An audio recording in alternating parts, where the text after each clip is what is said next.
હવામાન નિષ્ણાંત અંબાલાલ પટેલે ડરામણી આગાહી કરી છે।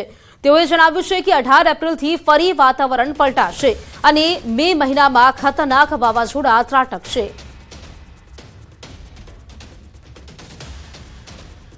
લગભગ ગુજરાતના ઘણા ભાગમાં જૂનાગઢ વગેરે ભાગોમાં ગરમી પછી હવામાનમાં પુનઃ પલટા જોવા મળશે અને આ ગરમી બાદ તારીખ 18થી 24 એપ્રિલમાં પુનઃ હવામાનમાં પલટો આવશે અને લગભગ 22, 23, 24માં પુનઃ વાદળો આવશે અને ક્યાંક છાંટાછૂટી થવાની શક્યતા રહેશે।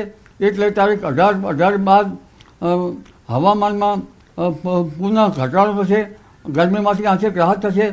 ગરમીના કારણે વાંધી વંટોળ વરસાદને ખેંચી પણ લાવે એટલે 10મી મેથી 15મી જૂન વચ્ચે અરબ સાગરમાં પણ ચક્રવાત બનવાની શક્યતા રહેશે અને મે માસમાં તો બંગાળ સાગરમાં ખતરનાક વાવાઝોડા બનવાની શક્યતા રહેશે। સમુદ્રનું તાપમાન ઊંચું જશે, જેના કારણે આ વખતે લગભગ રોહિણી નક્ષત્રમાં વરસાદ આવી જવાની શક્યતા રહેશે। તો ચોમાસા અંગે અંબાલાલનું મોટું અનુમાન। અંબાલાલે કહ્યું છે કે વાતાવરણમાં આવી રહેલા પલટા આ વખતના સારા ચોમાસાના સંકેત આપે છે। તેઓએ અનુમાન લગાવ્યું છે કે ઉનાળામાં આંધી વંટોળ સારા વરસાદના સંકેત અને કરા પડે આંધી વંટોળ આવે તો સારા વરસાદના સંકેત કહી શકાય।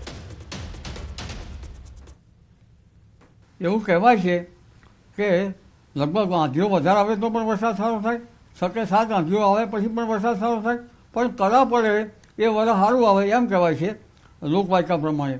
અને આ વખતે કરા પડ્યા છે એટલે મારા ખ્યાલ મુજબ કરા પડવાની જે ગતિવિધિ છે એ ગતિવિધિમાં ઉપરનું જે અપર લેવલનું હવામાન જે છે એ એમાં ઠંડક થઈ જતી છે અને જેના કારણે વાદળોનું કન્ડેન્સેશન થતું છે એ બાબત હોઈ શકે, પણ કરા પડે એ વરસ સારું આવે એમ કહેવાય છે અને લગભગ આંધીઓ વધારે આવે એ પણ વરસાદને ખેંચી લાવે।